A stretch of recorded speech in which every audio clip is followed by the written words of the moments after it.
بسم اللہ الرحمن الرحیم وَلَقَدْ يَسَّرْنَا الْقُرْآنَ لِلذِّكْرِ فَهَلْ مِن مُدَّكِرٍ۔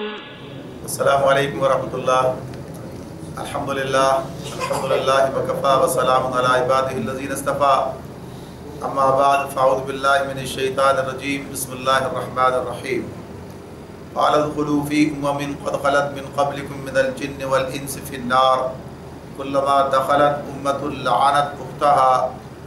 حتی اذا ادارکوا فیہا جمیعا قالت اخراهم لأولاهم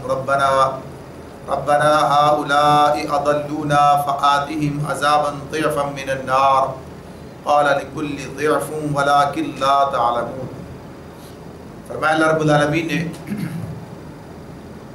کہ ہر گروہ جب جہنم میں داخل ہوگا تو اپنے پیش رو گروہ پر لعنت کرتا ہوا داخل ہوگا، حتیٰ کہ جب سب وہاں جمع ہو جائیں گے تو ہر بات والا گروہ پہلے گروہ کے حق میں کہے گا کہ اے رب، یہ لوگ تھے جنہوں نے ہم کو گمراہ کیا، انہیں آگ کا دوہرا عذاب دے۔ جواب میں ارشاد ہوگا کہ ہر ایک کے لیے دوہرا ہی عذاب ہے مگر تم جانتے نہیں ہو۔ اس سے پہلے جو آیت کا ایک حصہ اور ہے باقی، قال ادخلوا فی امم قد خلت من قبلکم من الجن والانس فی النار۔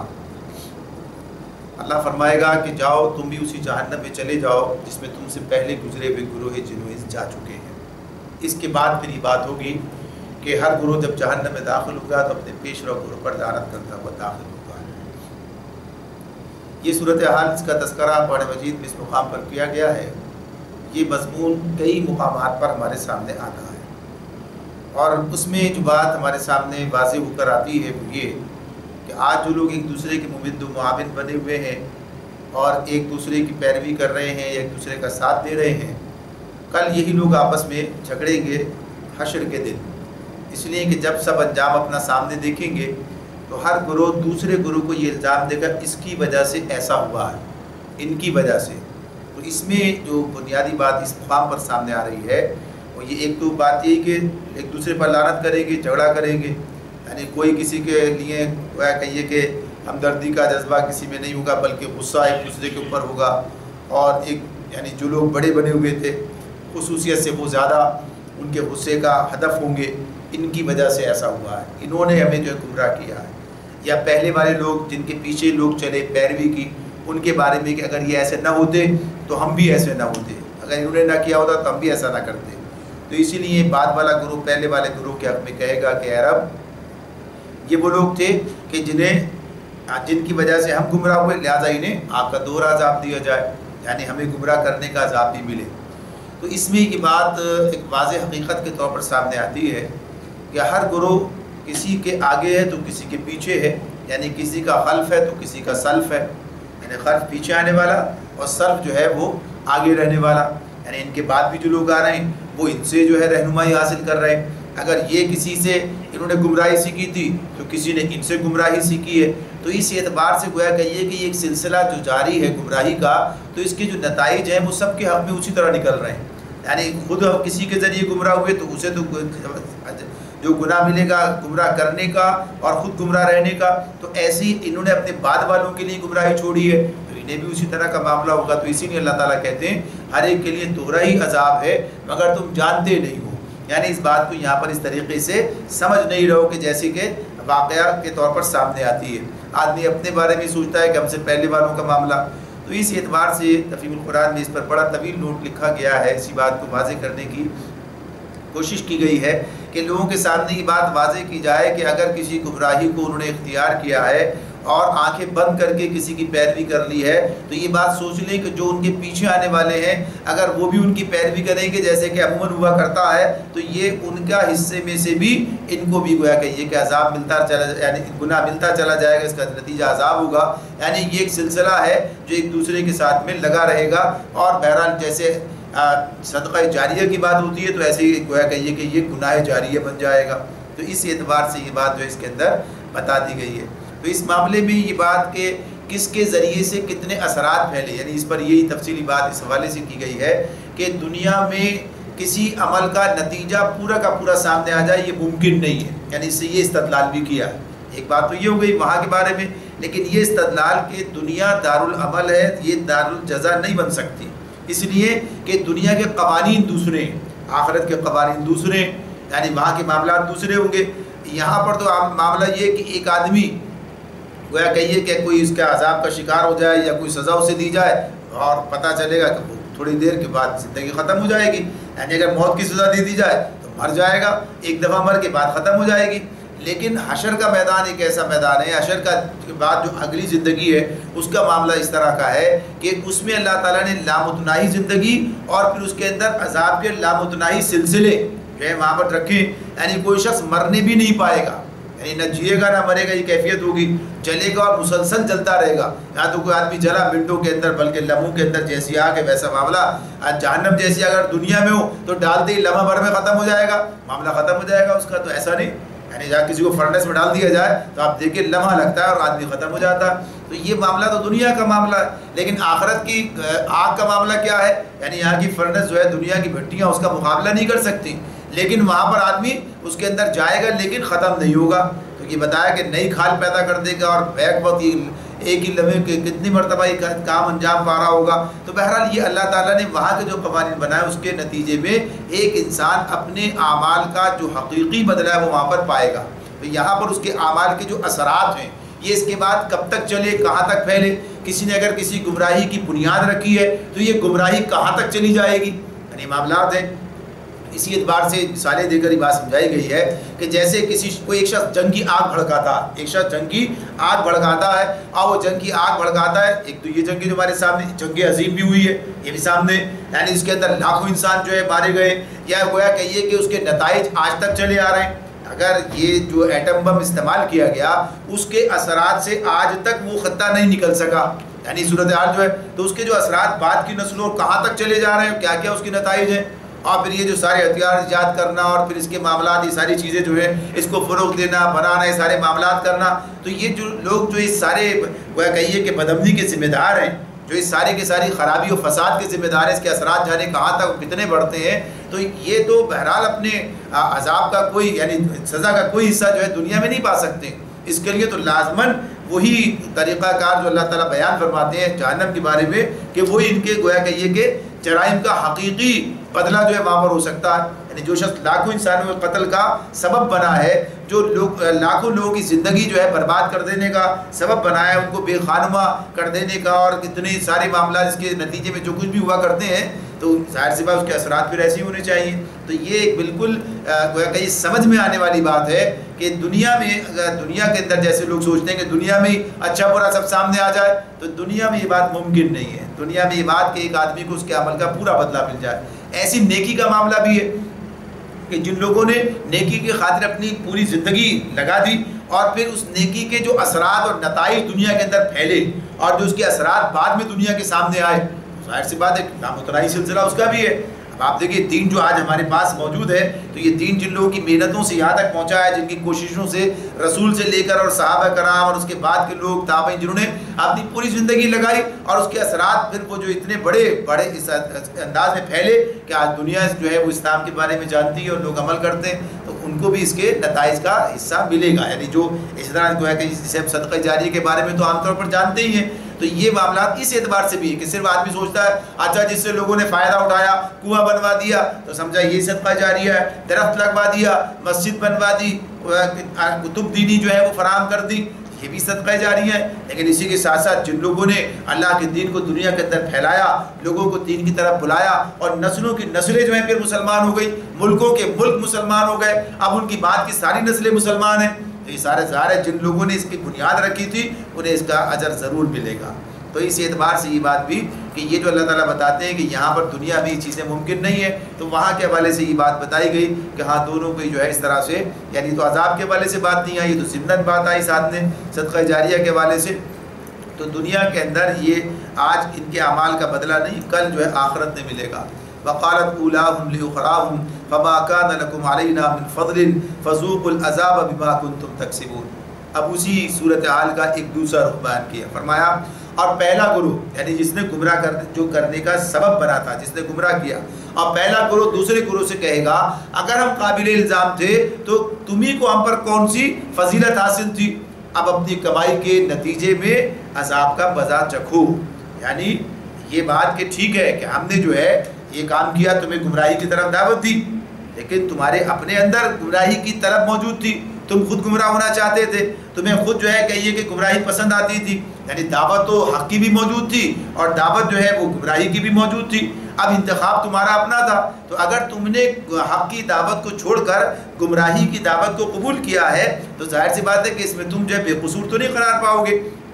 تم خود کب ہدایت کے طالب تھے؟ اگر ہم نے تمہیں لالچ دے کر دنیا میں اپنا بندہ بنایا تو تم لالچی تھے، یعنی تم اس لالچ کے نتیجے، ظاہر لالچ کے اندر کون پھنستا ہے؟ لالچ دی تو لالچ کا شکار لالچی ہوا کرتا ہے۔ اگر تم ہمارے دام میں گرفتار ہوئے تو ہم نے تمہیں اس بنیاد پر خریدا کہ تم خود بکنے کے لیے تیار تھے، تبھی تو ہم خرید سکے۔ اگر کوئی جیسے کہتے ہیں نہ بکنے والا کون ہے؟ کسی خریدا نہیں جا سکتا۔ تو اس اعتبار سے جب تم بکنے کے لیے تیار تھے تو ہم نے تمہیں خریدا۔ تم دین کے معاملے میں جو پابندیاں تھیں انہیں قبول کرنے کے لیے تیار نہیں تھے، تم چاہتے تھے کہ تمہیں جو ہے اس سے الگ تھلگ کر کے کوئی معاملات مل جائے، تمہیں کوئی نجات دہندہ ایسے مل جائے، تو ہم نے ایسے نجات دہندہ جو ہے تمہارے لیے تصنیف کر کے تمہارے سامنے رکھ دیے، ایسے سفارشی تمہارے لیے تلاش کر کے رکھ دیے کہ جن کی بنیاد پر تم دنیا کے اندر جو چاہے کرتے چلے جاؤ، بہرحال یہ تمہیں بخشوائی لیں گے۔ تم دوسروں کو حاجت روا تلاش کر رہے تھے، ہم نے ایسے بنا کر تمہارے سامنے پیش کر دیے۔ تو یہ بات کہ تمہارے اندر خود اس چیز کی طلب تھی،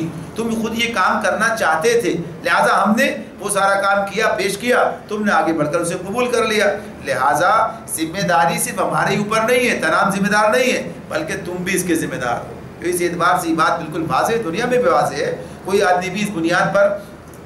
اپنے آپ کو الگ نہیں کر سکتا کہ صاحب انہوں نے مجھے لالچ دے کر یہ کام کیا، یعنی اس معاملے میں اس اعتبار سے بات نہیں ہو سکتی ہے۔ جبر کی بات الگ ہے، جبر کا معاملہ نہیں ہے، لیکن صرف بات دعوت کی ہو، بات صرف پیشکش کی ہو، تو جب انسان کے اندر خود اس کی طلب ہوتی ہے تو وہ اس طرف جایا کرتا ہے۔ ان الذين كذبوا بآياتنا واستكبروا عنها لا تفتح لهم ابواب السماء ولا يدخلون الجنة حتى يلج الجمل في سم الخياط وكذلك نجزي المجرمين۔ یقین جانو جن لوگوں نے ہماری آیات کو جھٹلایا ہے اور ان کے مقابلے میں سرکشی کی ہے، ان کے لیے آسمان کے دروازے ہرگز نہ کھولے جائیں گے، ان کا جنت میں جانا اتنا ہی ناممکن ہے جتنا سوئی کے ناکے میں سے اونٹ کا گزرنا۔ مجرموں کو ہمارے ہاں ایسا ہی بدلہ ملا کرتا ہے۔ یہ اللہ رب العالمین فیصلہ سنا رہے ہیں، بتا رہے ہیں۔ اب یہ بھی دعوت تو موجود ہے اپنی جگہ پر، یعنی اگر ڈراوے کی بات ہے تو یہ ڈراوا بھی موجود ہے، خوشخبری کی بات ہے تو یہاں بھی خوشخبری موجود ہے۔ بھائی یہ اس کے نتائج ہیں تمہارے سامنے، آج نہیں کل آئیں گے، آج بھی اس کے جو فوائد ہیں وہ تم دیکھ سکتے ہو اہل ایمان کی زندگی کے اندر۔ تو اس اعتبار سے جو لوگ یہ ساری باتیں سننے کے بعد بھی اسے ٹھکرا دیتے ہیں اور گویا کہیے کہ اس سے ڈرتے نہیں ہیں، تو ظاہر سے اپنے عمل کے خود ذمہ دار ہیں۔ تو یہاں پر اللہ تعالیٰ یہی بات بتا رہے ہیں کہ ان کے لیے، یعنی جن لوگوں نے ہماری آیت کو جھٹلایا، سرکشی کی ان کے مقابلے میں، یعنی مقابلہ کیا، قبول نہیں کیا، ان کے لیے آسمان کے دروازے ہرگز نہ کھولے جائیں گے۔ آسمان کے دروازے کھولنے سے کیا مراد ہے؟ متعدد روایات اس حوالے سے بیان کی جاتی ہے کہ اس سے مراد کیا ہے، ان کے اعمال جو ہیں اوپر جاتے ہیں، اعمال کا چڑھنا اوپر کی طرف۔ الیہ یصعد الکلم الطیب والعمل الصالح یرفعہ، یعنی یہ بات بھی قرآن مجید میں ہے، اس میں کہا ہے کہ اللہ کے پاس جو ہے الیہ یصعد الکلم طیب جو ہے وہ اوپر چڑھتا ہے اور عمل صالح جو ہے اسے اوپر چڑھانے کا ذریعہ بنتا ہے، یعنی انسان کا عقیدہ اور عمل۔ اس اعتبار سے قبولیت کا معاملہ جو ہے وہ کہیے اس کے لیے ایک استعارہ ہوتا ہے سامنے کہ ہاں قبولیت جو ہے اللہ کی طرف قبول رہے، اعمال اوپر جا رہے ہیں۔ تو اس اعتبار سے ایک بات تو یہ بیان کی جاتی ہے۔ دوسری بات یہ بھی اس حوالے سے ہے کہ اس میں دعا کو بھی شامل کیا ہے بعض لوگوں نے کہ دعا ان کی قبول نہیں ہوگی، لیکن دعا تو اللہ تعالیٰ شیطان کی دعا قبول کر لی ہے، یعنی اس کی بات بھی اللہ نے مان لی ہے، رکھ لی ہے۔ دعا اس نے کہی، مانگا، اللہ نے دے دیا، مطلب کیا ہے؟ مانگا اور دے دیا۔ اس اعتبار سے رضا کا معاملہ تو اس میں نہیں ہے، مانگنے والے مانگتے ہیں، دینے والا دیتا ہے، تو وہ دیتا ہے، سب کو ہی دے رہا ہوتا ہے، تو یہ بات الگ ہے۔ لیکن یہ معاملات کہ ہاں ان کی بلندی وہاں پر ہو، وہاں پر ان کو کوئی مقام ملے، یہ ممکن نہیں ہے۔ اور ساتھ ہی ساتھ پھر آخرت کے یعنی موت کے بعد کے معاملات پر بھی بات کی گئی ہے۔ ایسی حدیث جو ہمارے سامنے آتی ہے جس میں یہ بتایا نبی اکرم صلی اللہ علیہ وسلم نے کہ جب روح فرشتے جب یعنی موت کا فرشتہ جب روح قبض کرتا ہے تو اس کے ساتھ ساتھ پہلے اور فرشتے بھی اس نیک آدمی کے، اگر نیک آدمی ہے تو اس کی روح کو لینے کے لیے جنت سے آتے ہیں اور اپنے ساتھ جنتی کفن لے کر آتے ہیں، خوشبو میں معطر اور بسا ہوا، یعنی ایک وہ کہیے کہ جیسے مہمانوں کو لے کے جانا ہوتا ہے بالکل اسی طریقے سے، اور پھر اس طرح سے اس کی روح نکلتی ہے نہایت آسانی کے ساتھ، جیسے کہ مشکیزہ کھولا جائے اس میں سے پانی نکل جائے، اتنی آسانی کے ساتھ وہ نکل جاتی ہے۔ اور یہ جو عزرائیل علیہ السلام اسے مخاطب بھی اسی طرح کرتے ہیں کہ اے نیک روح چل اپنے رب کی طرف راضی اور خوشی، یعنی اب تجھے وہ مقام ملنے والا ہے، تو پھر یہ فرشتوں کے حوالے کر دیتے ہیں، تو یہ فرشتے اسے لے کر اوپر کی طرف جاتے ہیں، آسمان کی طرف جاتے ہیں، نہایت معطر ہوتی ہے جہاں سے گزرتے ہیں، جن فرشتوں کے پاس سے گزرتے ہیں وہ اسے پوچھتے ہیں یہ کس نیک آدمی کی روح، کون سی پاکیزہ روح، یعنی ظاہر سی بات ہے خوشبو پھیل رہی ہے، اتنا اس کا استقبال کا کیفیت ہے، تو بتاتے ہیں اس کا جو دنیا میں بہتر سے بہتر نام جس سے پکارا جاتا تھا وہ نام لے کر اس کا بتاتے ہیں کہ فلاں کی روح ہے۔ پہلے آسمان میں پہنچتے ہیں، کھلواتے ہیں، کھولا جاتا ہے، پوچھا جاتا ہے، بتایا جاتا ہے، ایسے آخر تک پہنچتے ہیں، اور پھر وہاں اللہ تعالیٰ کی طرف سے ارشاد ہوتا ہے کہ میرے اس بندے کے نامہ اعمال کو علیین میں، یعنی جہاں نیک، سورہ مطففین میں ہے نا جہاں پر ان الابرار لفی علیین، اس کے ان کے اعمال ناموں کے لیے کتاب مرقوم یشهد المقربون، تو اس اعتبار سے کہ ان کے نامہ اعمال کو علیین میں رکھ دو، اور پھر یہ وہاں سے واپس ان کی روح کو لایا جاتا ہے، پھر قبر میں پھر سارے مراحل آگے کے بیان کیے گئے ہیں۔ تو اسی طرح سے کہا گیا کہ جو بد کردار لوگ ہیں، کافر ہیں، وہ لوگ جو ہیں ان کے جب روح قبض کرنے کا معاملہ ہوتا ہے تو اس کے بالکل برعکس، جیسے کسی مجرم کو گرفتار کرنے کا معاملہ ہوتا ہے تو پھر اسے اسی طرح سے لینے کے لیے آتے ہیں، اور اسی طرح سے گویا اس کی روح انتہائی تکلیف کے ساتھ جو ہے وہ نکالی جاتی ہے۔ اس کے لیے مثال دی ہے کہ جیسے گیلی، یعنی ایک تو گیلی اون کسی ایسی شاخ پر، کانٹوں والی جھاڑی کے اندر گیلی اون یا روئی جو ہے اس پر لپٹی ہوئی اور اسے اس میں سے کھینچ کر نکالا جائے، یعنی انتہائی تکلیف کی کیفیت جو ہے، انتہائی مشکل کام کے حیثیت سے، ظاہر سی بات ہے اسے پتہ ہے کہ آگے کیا ہونا ہے، تو اس طرح نکالی جاتی ہے، اور ٹاٹ اور بدبو، اور اسی اعتبار سے اس کے حوالے کیا جاتا ہے ان لوگوں کے، اور وہ لے کے جاتے ہیں تو پوچھتے ہیں کون کیسی خبیث روح ہے، تو اس کے بارے میں بتایا جاتا ہے کہ یہ جو ہے فلاں، اس کا برا سے برا نام دنیا میں تھا، پکارا جاتا تھا، اس سے بتائیں گے، اور جب پہلے آسمان بھی پہنچیں گے تو پھر اس کے لیے دروازے نہیں کھولے جائیں گے۔ تو اس حوالے سے یہ بات کہ اس سے یہ مراد بھی کہ اس کے لیے دروازے نہیں کھولے جائیں گے، وہیں سے پٹک دی جائے گی، اور پھر اس کے بعد جو ہے روح یعنی قبر کے اندر، اور پھر اس کے بعد کے مراحل کی بات بتا دی گئی ہے۔ تو غرض یہ کہ معاملات اس میں یہ جو کہا کہ آسمان کے دروازے ہرگز نہ کھولے جائیں گے، یہ اس ظاہر سی بات ہے کہ بہتر معاملے کے حوالے سے، یعنی جرم کے نتیجے کے طور پر یہ بات آ رہی ہے کہ آسمان کے دروازے نہیں کھولے جائیں گے، اور پھر اس کے بعد یہ کہ ان کا جنت میں جانا اتنا ہی ناممکن ہے جتنا سوئی کے ناکے سے اونٹ کا گزرنا۔ ظاہر یہ بات بھی ناممکن العمل ہے کہ سوئی کے ناکے سے اونٹ گزر جائے، تو ایسے ان کا جنت میں جانا بھی ناممکن ہے۔ اور پھر بتا دیا کہ مجرموں کو ہمارے ہاں ایسا ہی بدلہ ملا کرتا ہے، یعنی جرم کرنے والے اپنے جرم کی سزا پائیں گے۔ لہم من جہنم مہاد ومن فوقہم غواش وکذالک نجزی الظالمین۔ اب ان کے لیے مزید بتایا کہ ان کے لیے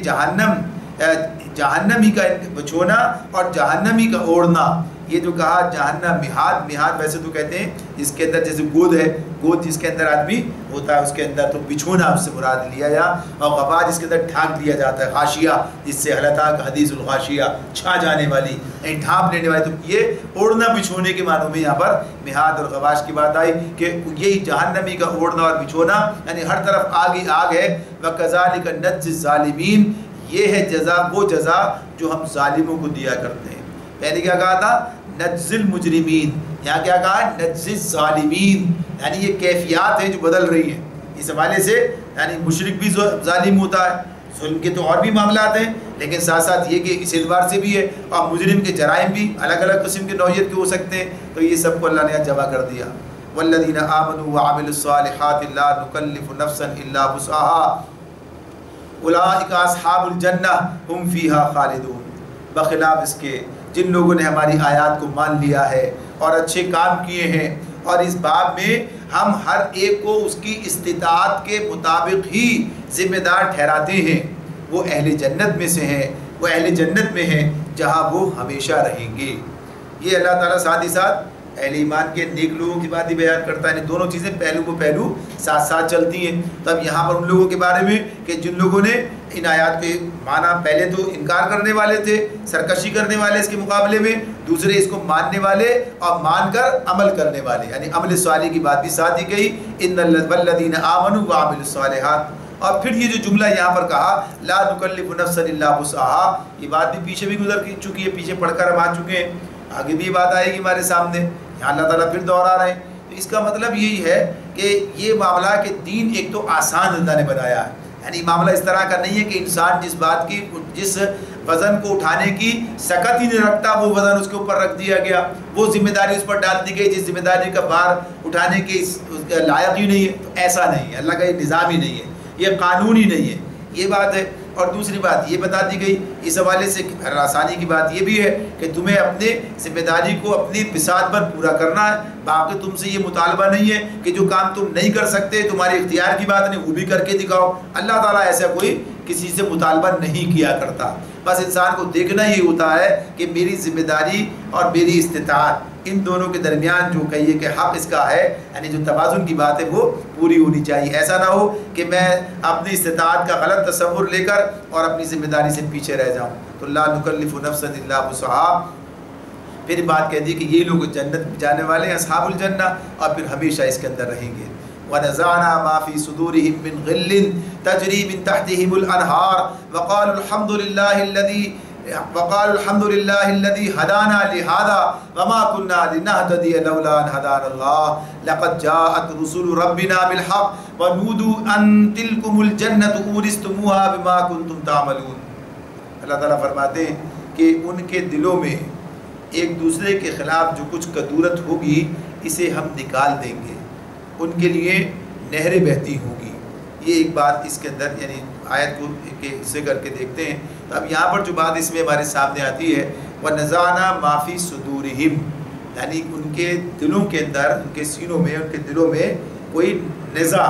جو ہے جیسے تنازع ہوتا ہے، اسی سے نزاع سے تنازع ہوتا ہے، نزاع باہمی نزاع، تو نزاع یا تنازع یا کدورت، یعنی جو بھی اسی کے نتیجے میں کدورت دل میں بیٹھ جاتی ہے بات،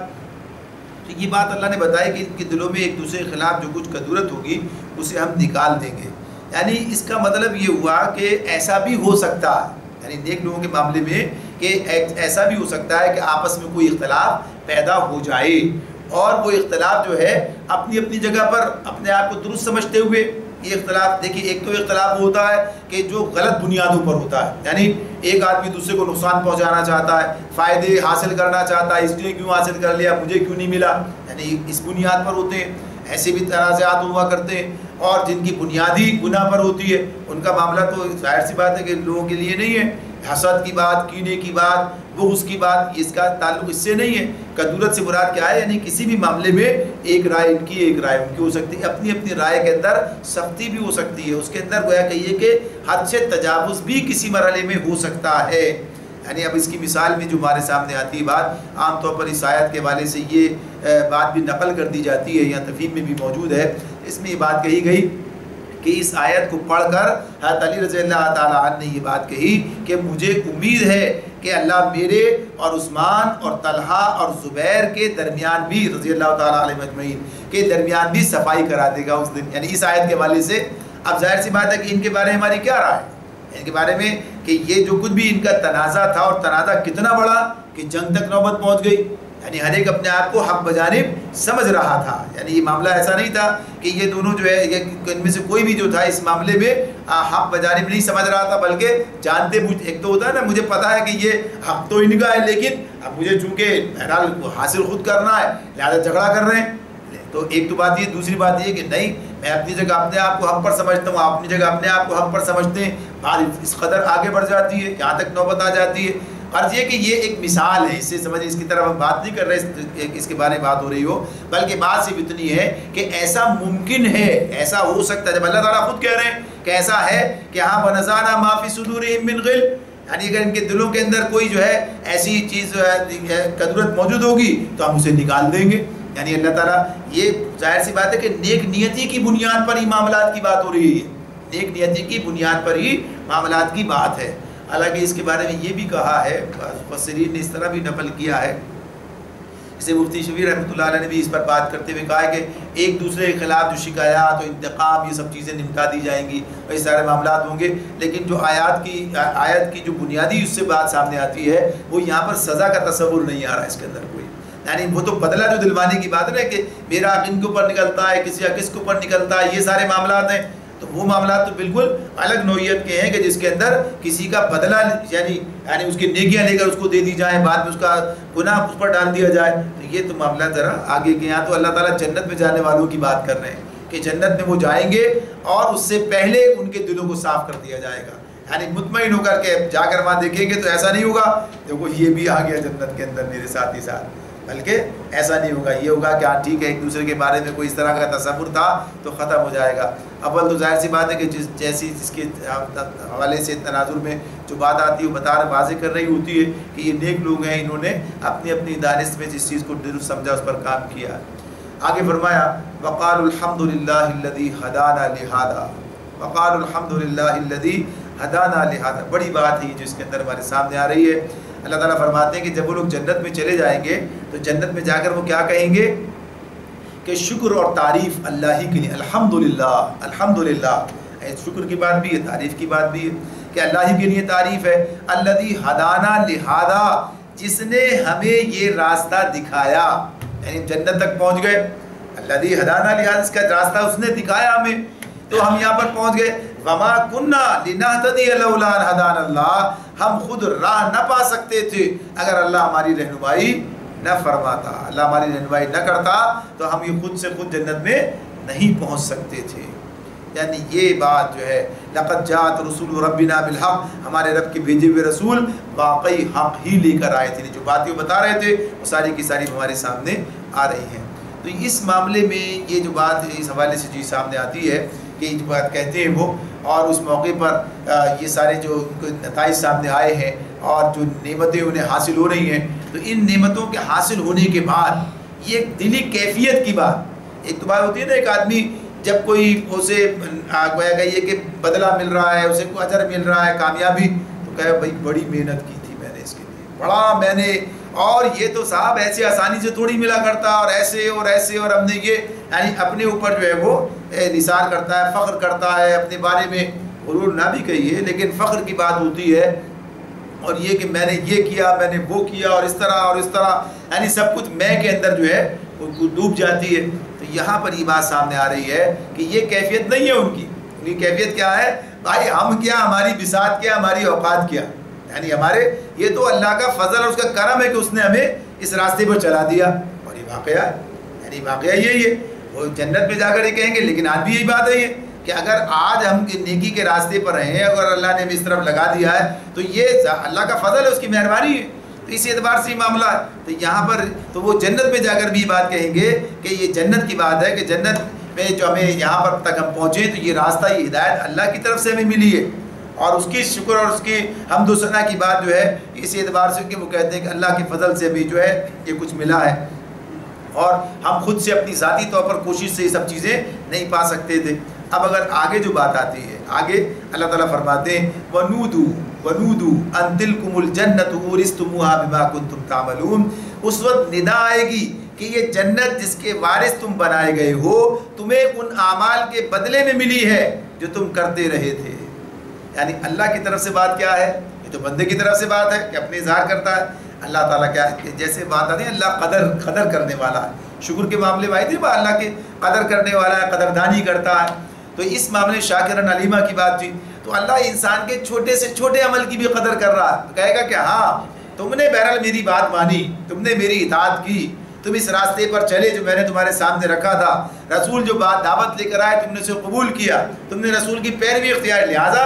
آج تمہیں انہی اعمال، یعنی ظاہر سی بات ہے یہ ان اعمال کا بدلہ نہیں ہے، واضح طور پر احادیث بھی موجود ہے، قرآن بھی ہمارے سامنے بات منظر رکھتا ہے، اور انسان خود اپنے بارے میں جانتا ہے، یعنی اس کا زیادہ سے زیادہ بدلہ کیا ہو سکتا ہے؟ یعنی ایک آدمی کام کرتا ہے، اسے اگر بات ہو تو اس کا یعنی محدود چیز کا بدلہ محدود ہوگا، محدود چیز کا بدلہ لامحدود نہیں ہو سکتا، یعنی ایک اصولی بات ہے، محدود چیز، بھائی کام کیا کتنا کیا، کام کیا ہے کتنا کام کیا، ایک محدود ہے، کام کی کوئی حد تو ہے نا، یہ دنیا میں انسان کے لیے کام کی ایک حد ہے، ایک عمر بھی ہے، ایک صلاحیت بھی ہے، ایک ساری چیزیں حد ہے اس کی، لامحدود نہیں ہے، لیکن اجر کیا ہے؟ اجر تو لامحدود ہے، اجر لامحدود ہے، اس کی کوئی حد ہی نہیں بیان کی، کہا کہ ہمیشہ رہیں گے اس کے اندر، اور پھر ساتھ ساتھ کیا کہا؟ جو چاہیں گے، جتنا چاہیں گے، جیسے چاہیں گے، یعنی ہر اعتبار سے اس کے اندر لامحدود لامتناہی کی بات جو وہ سامنے آتی ہے۔ تو یہ آدمی جتنا بھی سوچے غور کرے تو یہ بات اس کی سمجھ میں آئے گی۔ لیکن اللہ رب العالمین جو یہ بات اس کی عزت رکھتے ہیں، اس کو جو گیا کہیے کہ حوصلہ افزائی اس کی کرتے ہیں بندے کی، تو وہ اس اعتبار سے کہتے ہیں کہ نہیں، یہ تمہارے ان اعمال کا بدلہ بھی ہے، ان اعمال کا بدلہ جو تم نے دنیا میں کیے۔ یہ بات اسی طرح ہمارے سامنے ایسے اللہ کی رحمت کے ذریعے سے یہ جنت ملے گی، اور اللہ کی رحمت کا مستحق آدمی اپنے عمل کے ذریعے سے ہی ہوگا، یعنی جو اللہ کی فرما برداری کرے گا وہ اللہ کی رحمت کا مستحق قرار پائے گا، اللہ اپنی رحمت سے اسے جنت عطا فرما دیں گے۔ اور جو اللہ کی نافرمانی اور اس کا انکار کرے گا وہ ظاہر سی بات ہے کہ اپنے اعمال کا بدلہ جہنم کی صورت میں دیکھے گا۔ تو اس اعتبار سے یہ بات جو اس کے اندر ہمارے سامنے آ جاتی ہے، یہ معاملہ تو وہاں کا ہے، جنت میں جا کر یہ بات ہوگی، لیکن دنیا کے اندر یہ معاملات یہی ہیں۔ دنیا کے اندر بھی جو لوگ صحیح العقیدہ ہیں، صحیح الفکر ہیں اور اپنی حقیقت کو پہچانتے، وہ دنیا میں ملنے والی ہر نعمت کے بارے میں بھی یہ تصور رکھتے ہیں کہ یہ اللہ کے فضل سے ہے، یعنی اس کی مہربانی سے یہ ہے سب کچھ۔ اور جو لوگ اس کے برخلاف ہوتے ہیں وہ کیا کہتے ہیں؟ بھائی بڑی محنت سے کوشش سے حاصل کیا ہے، کوئی ایسے تھوڑی مل جاتا ہے، آسان تھوڑی ہے یہ، اور یوں اور یوں اور یوں، یعنی اس کو اپنی ذاتی صلاحیت کا نتیجہ قرار دیتے ہیں۔ اور نیک لوگ جو بھی کچھ انہیں حاصل ہوتا ہے وہ اللہ کی عنایت اور اس کی عطا سمجھتے ہیں، اور وہ ہوتی بھی ہے، واقعہ بھی ہے یہ، اس لیے کہ جو صلاحیت وہ بھی اسی کی دی ہوئی ہے، ان صلاحیتوں کو بروئے کار لا کر نتائج وہ بھی اسی کی طرف سے۔ تو غرض یہ کہ اس اعتبار سے یہ معاملہ ہے، تو انسان اسی طرح سے، تو آج اگر نیکی کی توفیق ہے تو اس معاملے میں بھی اس حوالے سے بھی اسے یہ بات اپنے سامنے رکھنی چاہیے، اور وہاں پر بھی۔ تو اب اس کے اندر اب یہ چیز جو یہاں پر ہمارے سامنے، یہ تو آخرت کی بات ہے نا، یہ تو آخرت کی بات ہے، دنیا میں اللہ تعالیٰ یہ چیز ہمارے سامنے رکھ رہے ہیں۔ تو اس کا مطلب کیا ہوا؟ اس کا مطلب یہ ہوا کہ صرف اللہ رب العالمین کی رحمت پر ہی امید رکھنا اور اپنے آپ کو رحمت کا مستحق نہ بنانا، یعنی اپنے عمل کے ذریعے سے اللہ نے ساتھ ساتھ کہا ہے نا، یہ تمہارا عمل بھی ہے، یہ تمہارا ایسا نہیں ہے کہ یہ دنیا کو پتہ چل جائے۔ آج دنیا میں یہ بات آ رہی ہے، سوچیں شاید اللہ تعالیٰ نے ان پر تو بڑی مہربانی کی ہے، اب اللہ کی مہربانی ہے سارے کا، یہ کہہ بھی یہی رہے کہ اللہ تعالیٰ ساتھ ساتھ کیا بتا رہے ہیں؟ ان کے اعمال بھی تھے کہ انہوں نے یہ جن کی بنیاد پر اللہ کی رحمت کے مستحق بنے۔ تو یہاں کوئی آدمی کسی دھوکے میں نہ رہ جائے کہ کچھ بھی نہ کرے بلکہ اس کے برخلاف، یعنی کچھ بھی نہ کرے بلکہ اس کے برخلاف کرے، یعنی اللہ تعالیٰ کی مرضی کے خلاف چلا جائے، بغاوت پر زندگی گزار دے، نافرمانی پر، اور سمجھے کہ اللہ کی رحمت سے یہ کچھ بھی جو اسے بھی مل جائے جو دوسروں کو نیک اعمال کرنے والوں کو مل رہا ہے، تو یہ غلط تصور ہوگا۔ تو اس چیز کو بھی یہاں واضح کر دیا گیا۔ ونادى اصحاب الجنة اصحاب النار ونادى اصحاب الجنة اصحاب النار ان قد وجدنا ما وعدنا ربنا حقا فهل وجدتم ما وعد ربكم حقا قالوا نعم فأذن مؤذن بينهم اللعنة الله على الظالمين الذين يصدون عن سبيل الله ويبغونها عوجا وهم بالآخرة كافرون۔ پھر یہ جنت کے لوگ دوزخ والوں کو پکار کر کہیں گے، جنت کے لوگ دوزخ والوں کو پکار کر کہیں گے کہ ہم نے ان سارے وعدوں کو ٹھیک پا لیا جو ہمارے رب نے ہم سے کیے تھے، کیا تم نے بھی ان وعدوں کو ٹھیک پا لیا جو تمہارے رب نے کیے تھے؟ وہ جواب دیں گے ہاں۔ تب ایک پکارنے والا ان کے درمیان پکارے گا، اللہ کی لعنت ان ظالموں پر جو اللہ کے راستے سے لوگوں کو روکتے اور اسے ٹیڑھا کرنا چاہتے تھے اور آخرت کے منکر تھے۔ یعنی یہ جو بات یہاں بیان کی جا رہی ہے وہ واقعی کی صورت میں سامنے آ جائے گی۔ یہ دونوں جنت میں جانے والے جنت کے معاملات کو دیکھ رہے ہیں اور جہنم میں جانے والے اس ساری صورتحال سے گزر رہے ہیں، یہی ایک دوسرے سے مخاطب ہو کر بات کریں گے، ایک دوسرے سے جو ہے یہ بات کر کے اس اعتبار سے گویا حالات اپنے جان لیں گے۔ ویسے تو قرآن مجید میں جب جیسے اسی جگہ پر یہ مضمون بھی ہمارے سامنے ہے، آگے بھی کچھ اور آیات اس حوالے سے آ رہی ہیں کہ دنیا کے جو معاملات ہیں، یعنی دنیا کے جو قوانین ہیں، دنیا میں انسان کی سماعت، اس کی بصارت ایک محدود ہے، اور اسی اعتبار سے وہ اسی حد تک جو ہے سنتا اور اسی حد تک دیکھتا ہے جہاں تک یہ قوانین اس کا ساتھ دیتے ہیں۔ لیکن وہاں جو بات بتا رہے ہیں، جیسے کہ بات آ رہی سامنے، جنت والے دوزخ والوں کو مخاطب کریں گے، یہاں تو یہ پکار کر کہنے کی بات ہے، صرف مخاطبت کی بات ہے۔ اور سورہ صافات ایک مضمون آتا ہے، اس کے اندر یہ ہے کہ ایک شخص جو ہے جو جنت میں ہے وہ کہے گا کہ صاحب ایک آدمی تھا دنیا میں میرا ساتھی تھا، وہ مجھے کہتا تھا قیامت نہیں آنے والے دیکھیں، اب آپ دیکھیں وہ شخص کہاں ہے، نیچے جھک کر دیکھے گا، جہنم کی تہہ میں اس کو دیکھ لے گا، یعنی دیکھ بھی لے گا، یہ معاملہ بھی سامنے۔ اب یہ اصحاب اعراف کا آگے قصہ آ رہا ہے، اصحاب الاعراف وہ بھی دیکھیں گے جنت اور دوزخ والوں کو دیکھیں گے بھی، اور کہیے کہ بات بھی کریں گے، یعنی یہ سماعت کے ساتھ، بصارت کے ساتھ سماعت بھی اور گویائی بھی، گویائی ہے تو سماعت ہوگی، تو گویا وہاں کے قوانین ہی بدل جائیں گے، وہاں کے معاملات ہی بدل جائیں گے۔ ایسا نہیں ہوا جیسے یہاں پر ہیں، تو اس اعتبار یہاں بھی ہم دیکھتے تو ہیں، سنتے بھی ہیں، سناتے بھی ہیں،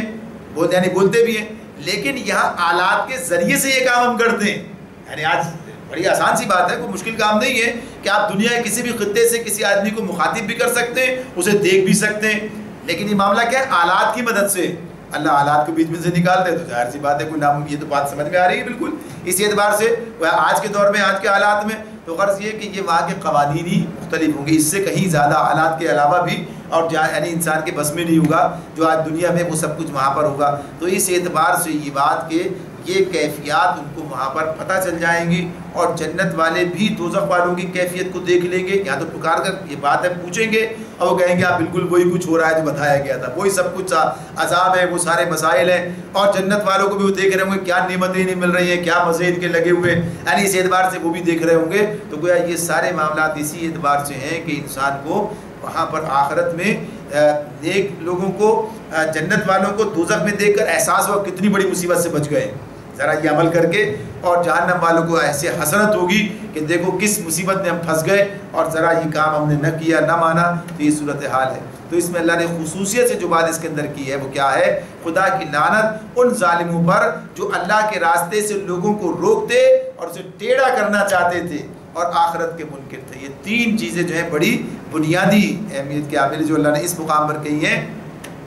ایک تو یہ کہ آدمی خود اللہ پر ایمان نہیں لاتا، اس راستے پہ نہیں چلتا، ایک تو یہ بات ہے، یہ اس سے آگے کا معاملہ جو ہے بیان کیا کہ کیا ہے کہ مزید نہ خود چلتے بلکہ دوسروں کو بھی اللہ کے راستے پہ چلنے سے روکتے، یہ بھی کام کرتے، اور اسے اس کے راستے کو ٹیڑھا کرنا چاہتے، یعنی یہ چاہتے تھے کہ دین جو ہے صحیح طور پر جس طرح پیش کیا جا رہا ہے یہ اس طرح باقی نہ رہے، اس کو ٹیڑھا کر دیا جائے۔ یعنی ایک تو یہی کہ دنیا کا نظام غلط نظام پیش کر دیا جائے، یعنی لوگ جو ہے غلط راستوں پر چلیں، اسی اعتبار سے یہ بات ہے۔ دوسری بات یہ بھی ہے کہ اس کے اندر بگاڑ پیدا کر دیا جائے جو اللہ کا دین ہے، اور پھر یہ سب کس بنیاد پر تھا کہ آخرت کا یقین نہیں تھا کہ آخرت میں اس کا بدلہ سامنے آ جائے گا۔ تو یہ انسانوں کے جرائم اس کا نتیجہ ہے۔ اللہ تعالیٰ سمجھنے اور عمل کرنے کی توفیق عطا فرمائے، اور اس انجام سے بچنے کی کوشش کرنے والا بنا دے۔